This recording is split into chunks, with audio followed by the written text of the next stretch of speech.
I'm Alexander Vance, 28 years old, and my family made me sleep in my car during our vacation at a luxury resort they were staying in. Before I tell you how I ended up firing my stepmother in the middle of a board meeting, let me know where you're watching from in the comments below. It helps to know I'm not alone in this. The air outside the Sapphire Bay Resort was thick and heavy, the kind of Florida humidity that sticks to your skin the moment you step out of the car. But inside, the air was crisp, cool, and smelled faintly of sea salt and money. The lobby was a cavern of white marble and gleaming glass, with a chandelier that looked like a frozen waterfall hanging from the cathedral ceiling. It was the kind of place you see in magazines, a world away from my small apartment and the marketing job I was grinding at every day.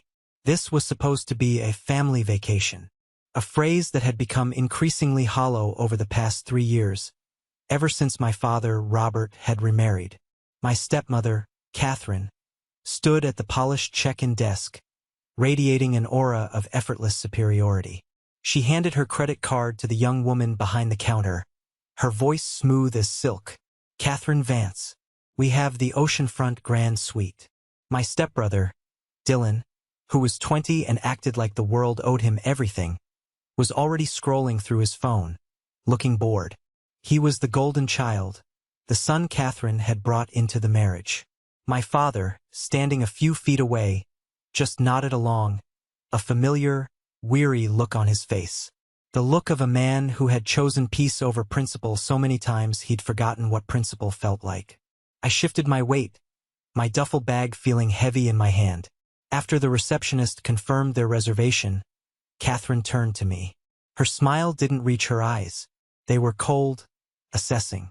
"Oh, Alexander, darling," she began, her voice loud enough for the people nearby to hear. "You see, there seems to have been a little mix-up, a misunderstanding." I felt a familiar knot tighten in my stomach. "What kind of mix-up?"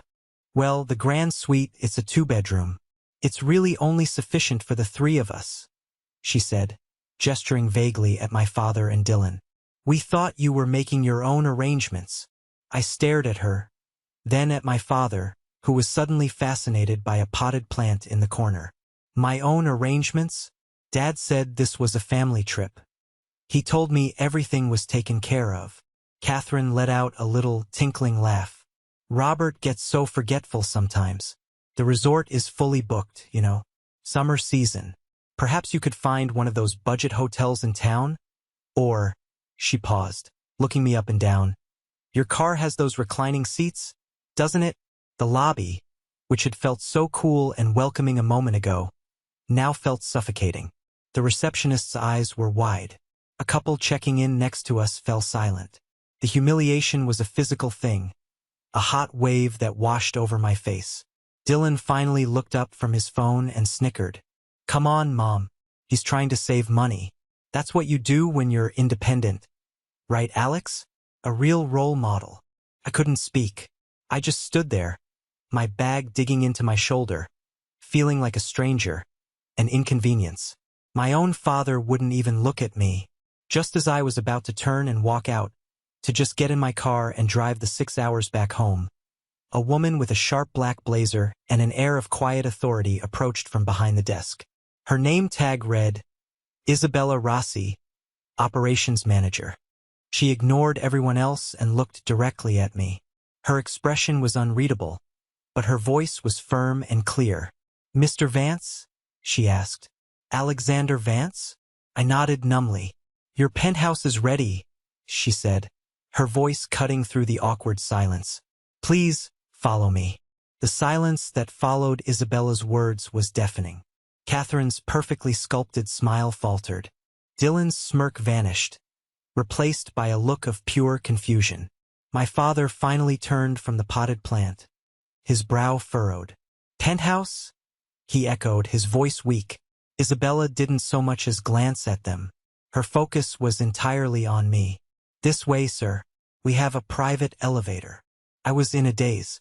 I felt like I was moving through a dream as I followed her past a set of discreet mahogany doors I hadn't even noticed before. The private elevator was all polished brass and dark wood.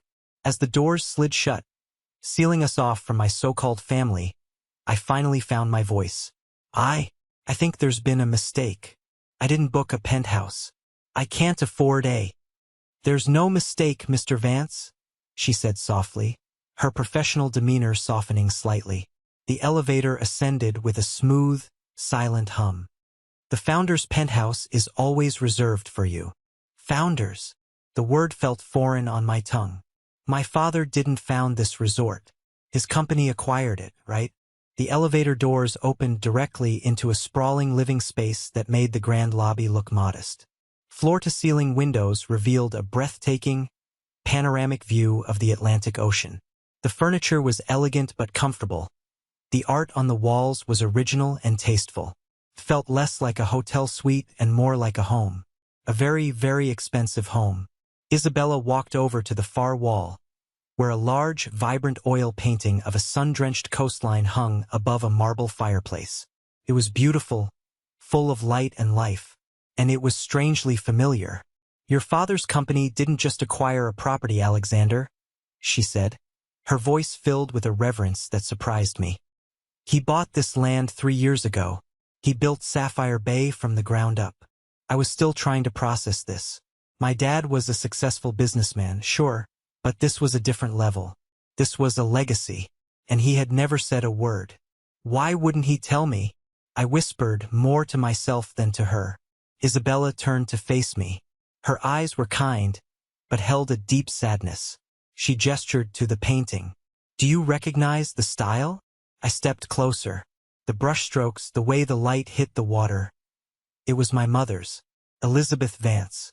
She had been a passionate amateur painter before she passed away 5 years ago. I had a smaller one of her paintings, a little still life, hanging in my apartment. It was my most prized possession. This is my mom's, I stammered. Yes, Isabella confirmed.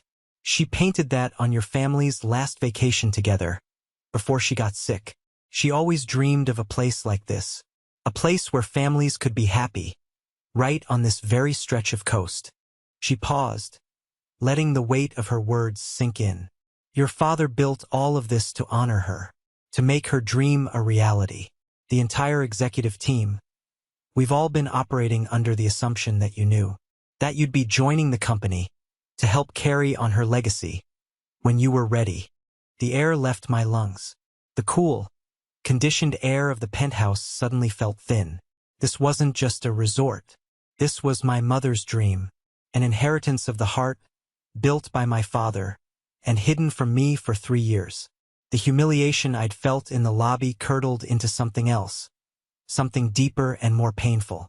This wasn't just about being left out of a vacation. This was about being erased from my own family's story, from my mother's story. And at that moment, I knew I had to find out why. After Isabella left, promising to handle my luggage and ensure my privacy, I was alone in the vast, silent penthouse. The space felt immense, echoing with unspoken secrets. I walked over to the windows, a wall of pure glass that made it feel like I was floating above the ocean. Down below, I could see the resort sprawling out. The turquoise pools, the white cabanas, the families laughing and splashing in the surf. It was a perfect picture of happiness, a world I was supposed to be a part of, but instead, I was watching it from a gilded cage. I sank onto a plush white sofa, the silence pressing in, and the memories started to come, not as a gentle stream, but as a flood. I remembered the first Thanksgiving after my father married Catherine. I had driven down from college, excited to be home, but the house felt different. My mother's photos on the mantelpiece had been replaced with posed, professional shots of my father, Catherine, and Dylan. When I asked about it, Catherine had given me a sympathetic smile and said, "We just wanted to freshen up the decor, darling, to make it feel like a home for all of us." It didn't feel like a home for me. It felt like my mother, and by extension, I was being carefully edited out. Then there was my college graduation. My father had been there, but he seemed distracted. Catherine had spent the whole time talking about Dylan's upcoming European backpacking trip. During the celebratory dinner, my father presented Dylan with a brand new sports car as an early 18th birthday present. Later that week, When I nervously approached my dad about a small business loan to kickstart a marketing freelance career, he'd turn me down flat. "You need to learn to be independent, Alex," he'd said, avoiding my eyes. "It builds character." The word stung not because of the money, but because of the hypocrisy. Dylan got a car for existing. I got a lecture for trying. The memories kept coming. The family vacations I wasn't invited on because they were couples trips that somehow always included Dylan. The suggestions I'd made for my father's company website, based on my marketing degree, that were dismissed with a wave of his hand, only for me to see a consulting firm implement similar ideas 6 months later for a hefty fee. Each memory was a small cut, a tiny slight that, on its own, seemed petty to complain about.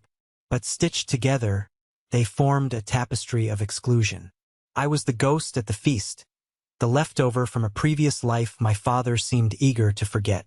I had always told myself I was being too sensitive. I told myself my dad was just busy, that he was trying to build a new life and didn't know how to balance it with the old one. I'd made excuses for him, for them, because the alternative was too painful to admit, that I was being deliberately and systematically pushed out. Standing there, in the monument my father had built for my mother, a place that should have been my birthright, I finally saw the truth. This wasn't accidental. It was a strategy. Catherine didn't just want a new husband. She wanted his entire life, past and present, remade in her image. And I, the living, breathing reminder of his first wife, didn't fit into that image. The worst part wasn't Catherine's cruelty. It was my father's compliance. He had let it happen. He had stood by and watched as they chipped away at my place in the family, piece by piece, until I was left with nothing but the cold space outside their door. And sleeping in the car? That wasn't the ultimate insult. It was just the logical conclusion. I needed air. The luxurious confinement of the penthouse was starting to feel like a prison. I used the private elevator and slipped out a side entrance, finding myself near the resort's sprawling gardens. I kept my head down, my mind a whirlwind of hurt and anger. I just wanted to walk, to feel the sun on my skin and try to make sense of the last hour. As I rounded a corner decorated with hibiscus flowers, a familiar voice called out, "Alex? Alex Vance? Is that really you?"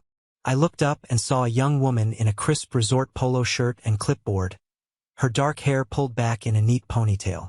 Took me a second, but then her face clicked into place. Chloe? Chloe Rodriguez. A huge grin spread across her face. "I thought so. Wow, it's been years. What are you doing here?" Chloe and I had grown up together. We were backyard buddies, building forts and scraping our knees until my family moved to a different part of the state when we were in middle school. We'd lost touch, as kids do. "Just, a family vacation," I said, the words tasting like ash in my mouth. Her smile faltered as she caught the tone of my voice. "Oh, is everything okay?" I gave a weak shrug. "It's complicated." "I get it," she said, her voice dropping. "I'm an event coordinator here now. I see a lot." She hesitated, glancing around as if to make sure no one was listening. "Look, I probably shouldn't say anything, but since it's you, I've seen your stepmother around. And your stepbrother." I waited, my gut clenching. "They're demanding," she finally said, choosing her words carefully. "Mrs. Vance. She has this way of talking to the staff. She never raises her voice, but she makes you feel about 2 inches tall. She's always dropping your father's name. 'My husband owns this place, you know,' is practically her catchphrase. She uses it to get anything she wants. Last-minute reservations at the fully booked restaurant, complimentary spa treatments, bottles of wine that aren't on the menu." My jaw tightened. So she wasn't just cruel to me. She was a bully to everyone. "And Dylan," Chloe rolled her eyes. "He treats the pool staff like his personal servants, clicks his fingers at them, leaves his towels and trash everywhere for them to clean up. A few weeks ago, he and his friends got so rowdy at one of the cabanas that we had to ask them to leave. He tried to get the security guard fired." I felt a surge of protective anger, not for myself, but for the people who had to endure their behavior every day. These were good people just trying to do their jobs, and my family, this new version of it, was making their lives miserable. Chloe, I asked, my voice low, does Catherine know who really owns the parent company? Does she know about the connection to my mother? Chloe looked surprised. Oh, absolutely. She's very aware of the entire ownership situation. In fact, she never misses an opportunity to mention being married to the founder when she's making one of her special requests. She talks about your mother sometimes, too. What does she say? Chloe looked uncomfortable. Just things. Like how she's so glad she could revitalize your father's life after such a tragedy. How this resort is a testament to new beginnings. It's like she's rewriting history. That was it. That was the phrase that crystallized everything. Rewriting history. She wasn't just pushing me out. She was trying to erase the memory of my mother, replacing it with her own narrative. And this beautiful place, this tribute to my mother's spirit, was being used as the stage for her hostile takeover of our family's past. A cold, hard resolve settled in my chest. The hurt was still there, but now it was forged into something else. Something solid. I wasn't going to run. I wasn't going to hide in the penthouse. I was going to fight back. Not just for me, but for my mother's memory. And my first stop was going to be my father. He had some explaining to do. I sent a single, blunt text to my father. We need to talk. Meet me in the penthouse. Now. 15 minutes later, he knocked hesitantly on the door. When I opened it, he looked smaller than I'd ever seen him, dwarfed by the opulence of the room. He walked in, his eyes darting around the space, avoiding my gaze. Alex, I can explain, he started, his voice strained. Can you? I shot back, my voice sharper than I intended. I walked over to my mother's painting, the vibrant colors a stark contrast to the gray tension in the room. Can you explain this, Dad? Can you explain why you built my mother's dream and then used it as a place to humiliate her son? He flinched, the words hitting their mark. It wasn't like that. Then what was it like? I demanded, turning to face him. Was it not like that when you let Catherine tell me to sleep in my car? Was it not like that for the last 3 years, watching me get pushed further and further to the side while you showered Dylan with praise and gifts? 3 years of having my marketing suggestions dismissed while, apparently, your entire executive team has been preparing for me to join the company you never even told me you built.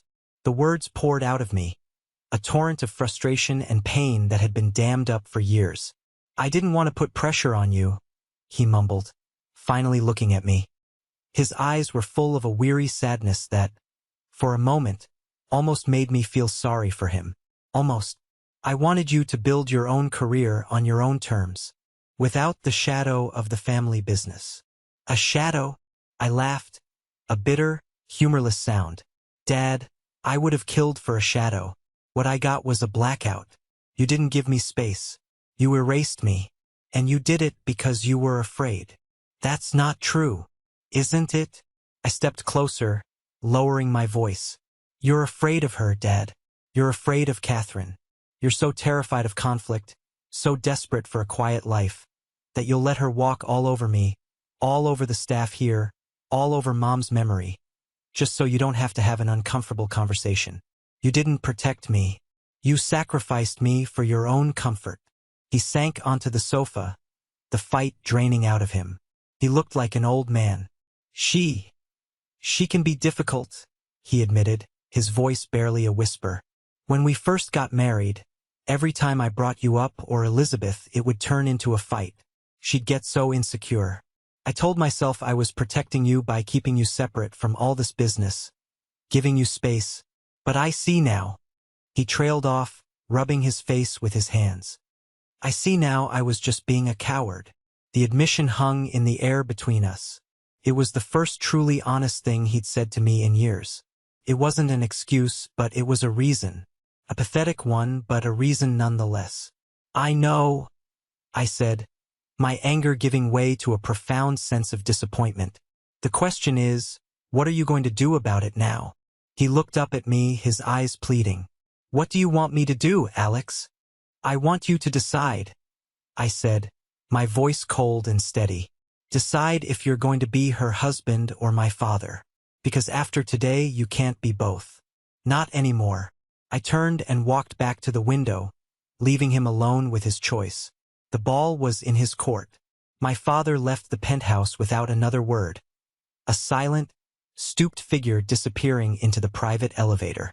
I didn't know what he would do, and frankly, I couldn't afford to wait and see. He'd had 3 years to make the right choice.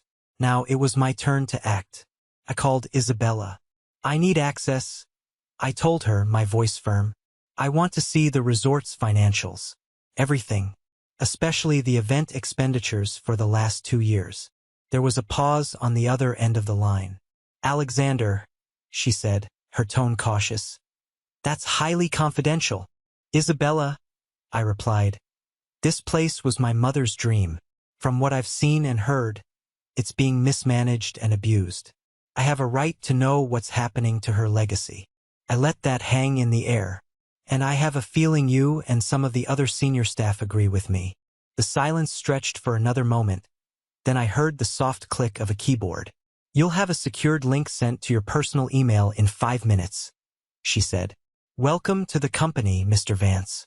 When the link arrived, I opened my laptop and dove in. I wasn't an accountant, but my marketing background meant I knew my way around a balance sheet. For hours, I sat there, the setting sun casting long shadows across the room, scrolling through line after line of numbers. Most of it was standard operational costs. But then I got to the event budgets, specifically the charity galas Catherine hosted several times a year. On the surface, they looked legitimate. They were always for reputable causes, raising money for children's hospitals or animal shelters. They generated good press for the resort. But as I looked closer, I started to see a pattern. The expenses were astronomical. The invoices for floral arrangements, for catering, for event planning services were consistently 30 to 40% higher than industry standards. And the vendors, they were always the same few companies. Companies I'd never heard of. My heart started to beat a little faster. I opened a new browser tab and started searching. One company, Elysian Events, which handled all the planning, had a bare-bones website with no client list. Another, Petal and Vine, the florist, had an address that, according to Google Maps, was a P.O. box in a different state. Then I found the smoking gun. The legal entity behind Elysian Events was a shell corporation. And when I dug into the registration documents, I found the name of the primary officer. David Miller. My blood ran cold. Catherine's maiden name was Miller. David was her brother. The slick, charming brother she always gushed about. The one she called her brilliant lawyer. It all clicked into place. This wasn't just mismanagement. This was fraud. Catherine was using these charity events as a front. She was hiring her brother's bogus companies, wildly inflating the invoices, and funneling resort money directly into her own family's pockets. She wasn't just erasing my mother's memory. She was using it to enrich herself. The rage I felt was so pure, so intense, it was almost clarifying. This was bigger than family drama now. This was a crime. And I had the proof right in front of me.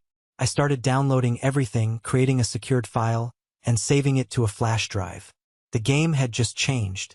My fingers were still flying across the keyboard, my mind racing with the implications of what I'd found, when my phone buzzed. It was Isabella. I hope I'm not disturbing you, she said, her voice crisp and professional as ever. Not at all, I replied, leaning back in my chair and rubbing my tired eyes. I was just doing some light reading. I'm sure, she said, and I could hear the hint of a smile in her voice. I'm calling because something has come up. The quarterly board meeting for Vance Hospitality Group is scheduled for tomorrow morning at 10 a.m. It's usually held at the corporate headquarters, but since your father was already here, they moved it to the main conference room downstairs. I sat up straighter. The board meeting. The people who, alongside my father, made all the major decisions. The people who had no idea what Catherine was doing right under their noses. Your father will be there, of course, Isabella continued, along with the rest of the board. Mr. Harrison will be flying in tonight. I recognized the name, Arthur Harrison. He was an old friend of my father's, a man who had known my mother well. He'd been on the board of my dad's company for as long as I could remember. He was old school, a man of integrity. Isabella? I said slowly, an idea forming in my mind. As a stakeholder, do I have the right to attend that meeting? Now the smile was audible in her voice. I was hoping you'd ask that. Legally, it's a bit of a gray area since your position hasn't been formalized. But I took the liberty of speaking with Mr. Harrison a few minutes ago. I updated him on the situation when you arrived. And he said, and I quote, "It's about damn time that boy took his rightful place. He believes your mother would have wanted you there. He thinks you should have a chance to speak." A surge of adrenaline shot through me. This was it. This was the opening. A chance to bypass my father's weakness and Catherine's manipulations and take my case directly to the people in power. But what would I even say? I asked, the weight of the opportunity suddenly feeling immense. You could say anything you want, Isabella said simply. You could tell them about your marketing background. You could present them with a new vision for the resort, one that aligns with your mother's original dream. You could show them, well, whatever you've been reading so lightly. The path forward was suddenly crystal clear. This wasn't just about exposing Catherine anymore. It was about proving my own worth. It was about showing them I wasn't just the forgotten son. I was the future of the company. Thank you, Isabella, I said, my voice filled with a new, unshakable resolve. I'll be there. I'll have a suit pressed for you, she replied. And Alexander? Make her proud. I hung up the phone and looked at my mother's painting on the wall. The anger and hurt were still there, but now they were fuel. I wasn't just going to attend that meeting. I was going to take it over. I spent the rest of the night not sleeping, but preparing. I built a presentation, weaving together my mother's vision with my own modern marketing strategies. And in a separate password-protected file, I organized every piece of evidence of Catherine's fraud into a clear, damning timeline. Tomorrow wasn't just another day. It was a day of reckoning. The morning of the board meeting, I woke up before the sun. I put on the perfectly pressed charcoal suit Isabella had sent up, and for the first time in a long time, the man looking back at me in the mirror didn't look like a victim. He looked ready. I knew Catherine would be on high alert. My father had probably told her about our confrontation, and she would be expecting me to make some kind of emotional plea. She wouldn't be expecting a calculated attack. To win, I needed to control the narrative before I even set foot in that conference room. My first move was a call to the resort's head of security, a man named Mark I'd seen in the lobby. I made my voice sound hesitant, a little naive. Hi, Mark. It's Alexander Vance. I'm trying to get a handle on some of the resort's operations. Could you possibly send me the incident reports from the last few months? I'm particularly interested in seeing how we handle guest disturbances at the cabanas. I knew Mark was one of Catherine's loyalists. Chloe had mentioned he was always quick to do her bidding. As predicted, he stammered, yes, Mr. Vance. I'll have to get authorization. Oh, don't worry, I said breezily. I'm sure my stepmother, Catherine, will approve it. I'm just looking at overall spending efficiency. In fact, I'm reviewing all the event budgets right now. It's fascinating. I could almost hear the gears turning in his head. I thanked him and hung up, confident that within 10 minutes, Catherine would know that I was looking into her charity events and Dylan's behavior. It was the perfect bait. She would see it as a desperate, amateurish attempt to dig up dirt, making her overconfident and dismissive. My second move was more subtle. I went down to the resort's cafe for coffee and, as if by chance, ran into Arthur Harrison, who was reading a newspaper. He was a tall man with a shock of white hair and eyes that had seen everything. Mr. Harrison, I said, extending a hand. Alexander Vance. It's good to see you again. He gave me a firm handshake and a warm smile. Alex, you've grown into a fine young man. Your mother would be so proud. Thank you, sir. That means a lot. We spoke for a few minutes about my mother, about the old days. I didn't mention the meeting or my plans. I just reestablished the connection, reminding him of my lineage and my deep personal tie to the company. As I left, I made sure he saw the thick, blue folder I was carrying under my arm. It was my presentation, but I wanted him, and anyone else who might be watching, to wonder what it contained. I was no longer the boy in the car. I was a man with a plan, and I was letting the whispers of my arrival ripple through the resort long before the storm hit.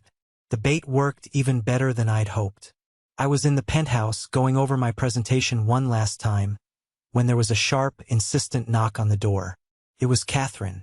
She swept into the room without waiting for an invitation, Dylan trailing behind her like a sulky shadow. She was dressed in a pristine white power suit, her expression a mask of condescending pity. "Alexander," she said, her voice dripping with false concern. "I heard you've been playing businessman. It's sweet, really." I remained calm, leaning against the desk with my arms crossed. "Just trying to understand the family business." She laughed, a sharp, unpleasant sound. "Darling, this is not a game for children." I spoke to Mark. "I know you're sniffing around, trying to find some little thing to make a fuss about. Dylan's little party at the pool? Some invoices you don't understand? It's pathetic." Dylan smirked from behind her. "Yeah, Alex, why don't you leave the important stuff to the adults?" I looked from one to the other, at their smug, confident faces. They had no idea. They saw me as the same powerless boy they'd dismissed my entire life. They couldn't conceive of a world where I held any real power. Their arrogance was my greatest weapon. "I just think it's important to be thorough," I said mildly, "to ensure everything is being run with integrity. For the sake of the company. For the sake of Mom's legacy." The mention of my mother made Catherine's eyes flash with a brief, ugly anger before she masked it again. "Your mother's legacy is in very good hands," she said, stepping closer. "My hands. Your father trusts me to run things. The board trusts me, so I'm going to give you some friendly advice. Drop this little crusade. Enjoy the rest of your vacation. I can even have them set up a very comfortable cot for you somewhere. Then go back to your little life and your little job. Don't embarrass yourself, or your father, by showing up at that meeting today." She thought it was a warning, but to me it was a declaration of war. She truly believed she was untouchable. I just gave her a small, tight smile. "Thank you for the advice, Catherine. I'll take it under consideration." She nodded, satisfied that she had put me in my place.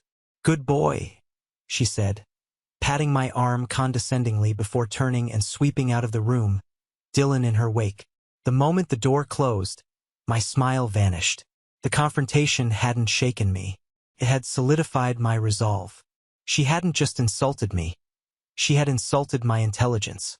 And in a few short hours, in front of the entire board, she was going to learn just how badly she had underestimated her pathetic stepson. The fall was coming, and it was going to be a long way down. The conference room was exactly what you'd expect. A long, polished mahogany table, high-backed leather chairs, and a state-of-the-art projection screen. The air was thick with the scent of coffee and quiet power. The board members, a group of 6 men and 2 women in expensive suits, were already seated. My father was at the head of the table, looking pale and anxious. Arthur Harrison sat to his right, and he gave me a subtle, encouraging nod as I entered. I took the empty seat he'd saved for me. My father cleared his throat. "Before we begin with the quarterly review," he said, his voice unsteady, "my son Alexander has asked to say a few words." All eyes turned to me. I could feel the skepticism in the room. I was an unknown quantity, a kid crashing their exclusive club. I took a deep breath, stood up, and plugged my flash drive into the laptop at the podium. My blue folder sat on the table beside it. "Good morning," I began, my voice clear and steady, betraying none of the nerves churning in my stomach. "Thank you for giving me this time. For those of you who don't know me, I'm Alexander Vance. But more importantly, I am Elizabeth Vance's son." I clicked to the first slide. It was a beautiful photo of my mother, smiling, the ocean behind her. Many of you knew my mother. You knew her vision, her passion, and her belief that true luxury isn't about gold taps and fancy lobbies. It's about creating moments, creating memories. That was the founding principle of Sapphire Bay. For the next 20 minutes, I laid out my vision. I didn't talk about my personal grievances. I talked business. I used my marketing expertise to break down their current customer acquisition strategy, pointing out missed opportunities in digital marketing and experiential packages. I showed them data on a younger, affluent demographic they were completely failing to attract. Then I pivoted. I brought up a slide with a quote from my mother's old journals, which I had spent the night reading. A resort should be a part of the community, not just an island within it. I laid out a detailed plan to partner with local businesses, fishermen for the restaurant, artists for the gallery, local guides for unique guest excursions. I proposed a new legacy package, where a portion of the proceeds would go to a real, transparently managed local charity, in honor of my mother's original intent. As I spoke, the atmosphere in the room began to shift. The skepticism melted away, replaced by genuine interest. I saw board members nodding. I saw them taking notes. I wasn't the emotional, grieving son they might have expected. I was a professional. I had done my homework. I was presenting a coherent, profitable, and inspiring vision for the future. I ended my presentation with a final slide showing my mother's painting from the penthouse. "This is not just a business," I said, my voice filled with quiet passion. "It's a legacy, and it deserves to be protected, nurtured, and grown in a way that would make its original visionary proud. Thank you." The room was silent for a moment. Then Arthur Harrison started to clap. Slowly, the rest of the board joined in. My father looked at me, a flicker of something. Pride? Surprise? In his tired eyes. It was in that moment of triumph, with the applause still echoing in the room, that the conference room doors burst open with a loud bang. Catherine stood framed in the doorway, her face a thundercloud of fury. Dylan was right behind her, looking smug. "What is the meaning of this?" she demanded, her voice cutting through the applause. "Robert, I told you to handle this. Why is he here?" The board members stared, stunned into silence. My father seemed to shrink in his chair. "This is a private meeting, Alexander," Catherine snapped, striding into the room as if she owned it. "You have no right to be here." "Security," she called out to the hallway. "Get him out of here." But before any guard could appear, my father did something that shocked everyone, myself included. He stood up. He wasn't yelling, but his voice was firm, imbued with an authority I hadn't heard from him in years. "Enough, Catherine," he said, his voice resonating in the quiet room. "Alex is my son. He has every right to be here." Catherine stopped dead, her mouth falling open. "Have you lost your mind? He's a child playing games." She turned to the board. "I apologize for this embarrassing interruption. My stepson is having some emotional difficulties. The only one with difficulties here is you, Catherine," I said calmly from the podium. I picked up the blue folder. "You see, in my games, I found some interesting things. For example, I found out that your charity events have been funneling hundreds of thousands of dollars from this company into a shell corporation owned by your brother, the lawyer." Gasps rippled around the table. Catherine's face went white. "That's a lie. A desperate, slanderous lie." "Is it?" I asked, opening the folder and sliding a stack of printed bank statements and corporate filings across the polished table toward Arthur Harrison. "The evidence is all right there. Inflated invoices, wire transfers, incorporation documents. It's all there." Arthur picked up the top page, his eyes scanning it quickly. His face hardened. "My God, Robert." Catherine started to tremble, her composure cracking. "You can't prove anything. My husband owns this company. He would never press charges over a family matter. He would never let you ruin my reputation." She looked desperately at my father. "Tell them, Robert. Tell them." My father just looked at her, his face a mixture of disgust and profound regret. "He doesn't have to tell them anything," I said, my voice dropping but carrying to every corner of the room. "Because there's one more thing you got wrong, Catherine. A critical detail you overlooked in your quest to rewrite history." I walked over to the head of the table and pulled the last document from my folder. It wasn't a bank statement. It was a single, heavy piece of paper. "You see," I said, looking her directly in the eye, "my father doesn't own this entire company. He owns 50%. I slid the paper in front of Arthur Harrison. Before my mother, Elizabeth Vance, passed away, she finalized her will. It was her most important piece of inheritance. She stipulated that her half of the Vance Hospitality Group, a full 50% stake, was to be held in trust for me until my 25th birthday. I paused, letting the weight of my words fill the room. I could feel every eye on me. "I turned 28 this year," I said, my voice ringing with the finality of it all. According to my mother's legally binding will, which I had a very helpful lawyer validate this morning, I am not just a guest at this resort. I'm not just my father's son. I looked at Catherine, at her horrified, disbelieving face. "I am your boss." The silence in the room was absolute. It was the silence of a world turned completely upside down. This was the moment everything changed, the moment I finally took back control of my life. Thank you for staying with me to this point. You are amazing. Please help me out by liking this video and commenting the number 1 below, just so I know you've been on this journey with me. It doesn't just help more people find this story.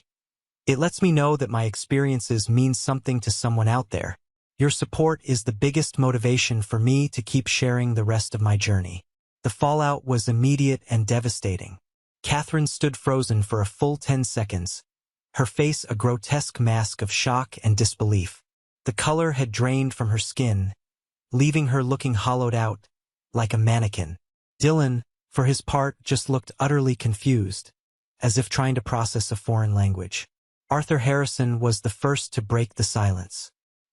He looked down at the will, then back up at me, and a slow, grim smile spread across his face. "Well, I'll be damned," he said, his voice booming in the quiet room. "Elizabeth always was the smartest person in the room." He looked at my father. "You knew about this, Robert?" My father could only nod, a deep shame etched on his face. "It was her final wish," he said quietly. "I was supposed to tell him. I just never found the right time. Or the courage," Arthur added, not unkindly. He then turned his steely gaze on Catherine.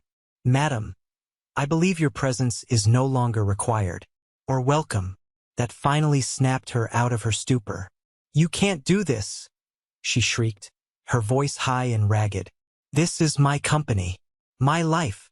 "It was never your company," I said, my voice devoid of emotion. I gestured to the 2 uniformed security guards who had appeared at the door, summoned not by her, but by a discreet text from Isabella. "I believe you have a suite to pack. Please escort Ms. Wilson and her son from the premises." I made a point of using her maiden name. The guards stepped forward. Dylan, finally realizing what was happening, started to protest. "You can't just kick us out." Catherine, however, seemed to have completely crumbled. All the fire, all the arrogance was gone. She didn't fight as the guards gently but firmly guided her toward the door. She just stared at me, her eyes wide with a terrifying emptiness. It was the look of someone who had gambled everything and lost in the most spectacular way possible. As they let her out, her last shred of dignity evaporated, and she began to sob, not loudly, but with a quiet, wrenching sound of utter defeat. The heavy doors of the conference room clicked shut behind them, and an era of my life was officially over. That evening, the resort was quiet. The news of Catherine's spectacular downfall had likely spread like wildfire among the staff, but a professional calm had descended upon the property. The board had held an emergency vote. I was appointed interim CEO, effective immediately, pending a formal review. Arthur Harrison had shaken my hand, a look of immense pride in his eyes. The other board members, seeing which way the wind was blowing, had quickly fallen in line, offering their full support. There was one last piece of business to attend to. My father knocked on the penthouse door late that night. When I let him in, he didn't try to make excuses. He didn't offer justifications. He just stood in the middle of the room, looking at the painting of my mother, and said, "I am so sorry, Alex, The words were simple, unadorned, but they carried the weight of 3 years of cowardice and regret. "I'm sorry I wasn't strong enough," he continued, his voice thick with emotion. "I let my own weakness, my own fear, hurt you. I failed you as a father, and I failed Elizabeth's memory." I listened, letting him say everything he needed to say. The anger I had felt toward him had burned itself out, leaving behind a hollow ache of disappointment. "Why, Dad?" I finally asked, the question that had haunted me for years. "Why did you let it get so bad?" He finally turned to look at me, and I saw tears glistening in his eyes.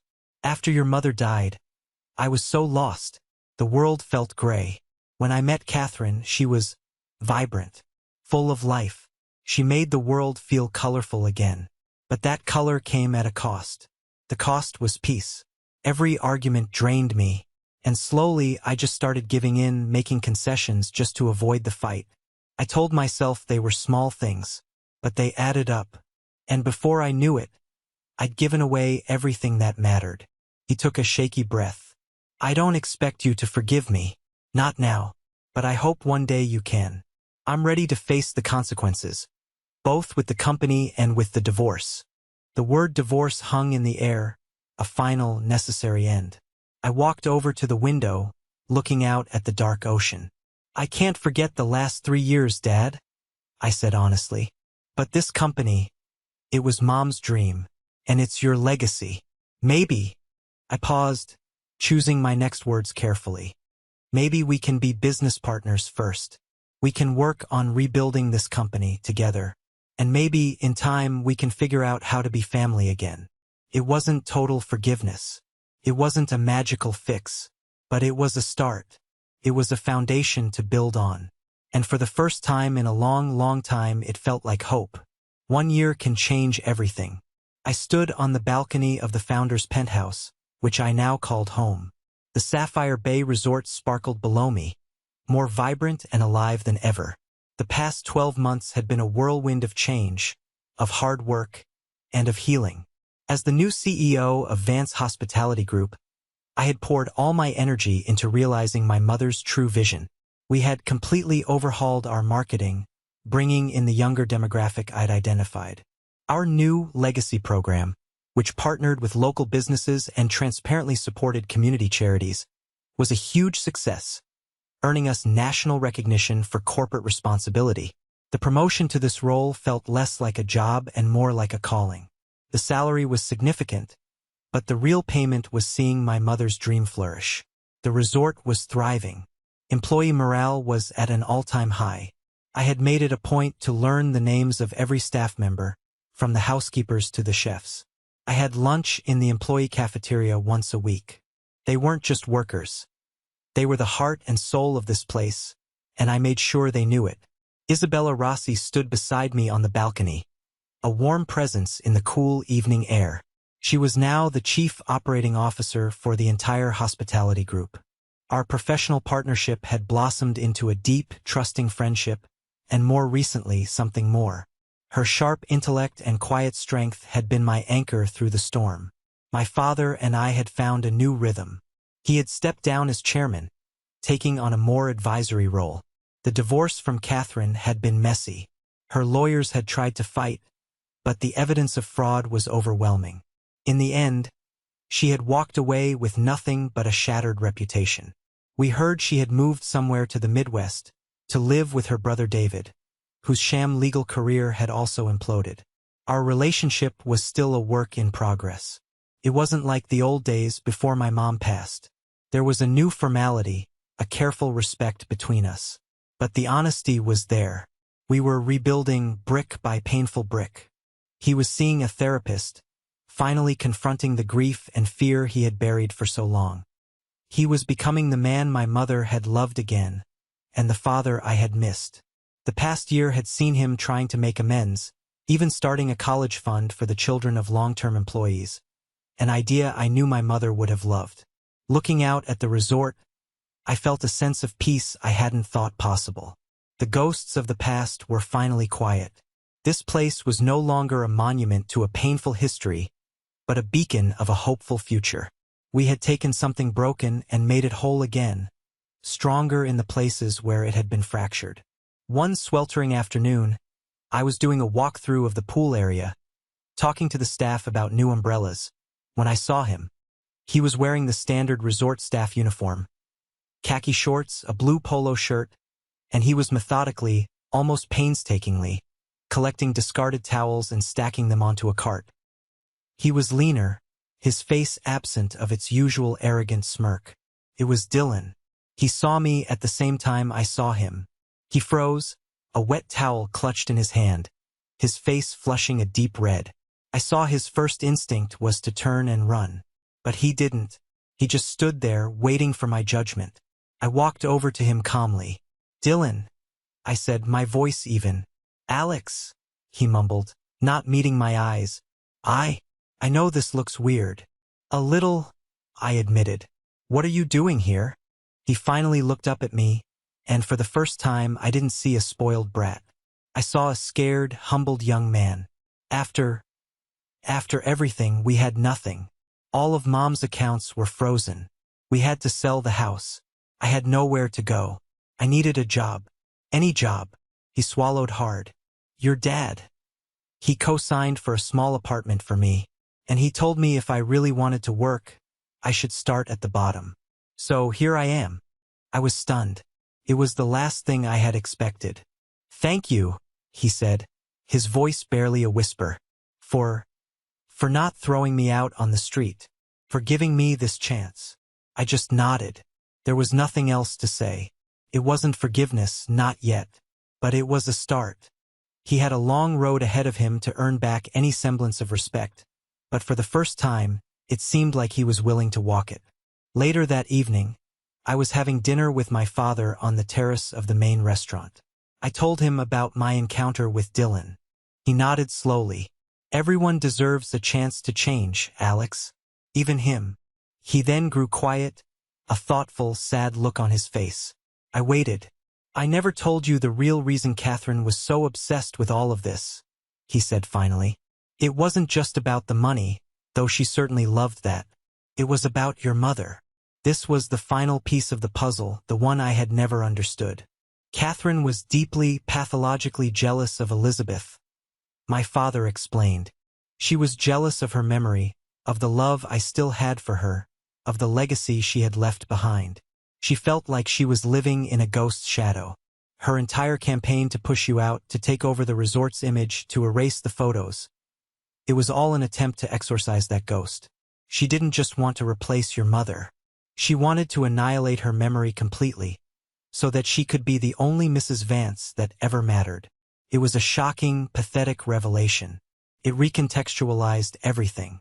Her cruelty hadn't come from a place of strength or greed alone, but from a deep, gnawing insecurity. She hadn't been a monster of ambition. She had been a monster of envy. And understanding that, finally, allowed the last vestiges of my anger to dissolve, replaced by a profound, weary pity. She hadn't just lost a fortune. She had been fighting a battle she could never, ever win. Tonight, I'm standing on the balcony of the penthouse alone. The sea breeze is gentle, carrying the distant sound of laughter from the resort below. A year ago, this room felt like a gilded cage, a symbol of everything that had been taken from me. Now it feels like home, a place of peace, a place of power not over others but over my own life. The journey here was harder than I could have ever imagined. It forced me to confront betrayal, to fight for my birthright, and to look at my own father and see not a hero, but a flawed man. But it also taught me about resilience. It taught me that a legacy isn't just about money or buildings or an inheritance written in a will. It's about the values you uphold, the people you lift up, and the integrity with which you live your life. My mother knew that. It was the true foundation of everything she dreamed of. I've learned that family isn't always about blood. Sometimes it's about choice. It's the Isabella Rossis and the Arthur Harrisons of the world. The people who see you, who believe in you, and who stand by you when you need it most. And sometimes, with a lot of work and a little grace, family can be rebuilt from the ashes. My father and I are proof of that. Even Dylan, in his own small way, is learning what it means to earn your place in the world. I often look at my mother's painting, the one that hangs over the fireplace. For months, it was a symbol of a past I was fighting to reclaim. But now I see it differently. It's not about the past. It's a window to the future, a reminder that even after the deepest loss, beauty can grow, dreams can be rebuilt, and a new day can always dawn. The sun is beginning to set, painting the sky in fiery strokes of orange and purple, a masterpiece that changes every single night. And I'm here to see it. I'm no longer on the outside looking in. I am home. Thank you for listening to my story. I hope it resonated with you in some way. Have you ever been in a situation where you had to fight for your place, for what was rightfully yours? Share your story in the comments below. And please, don't forget to like and subscribe so you don't miss what comes next. Your support truly means the world.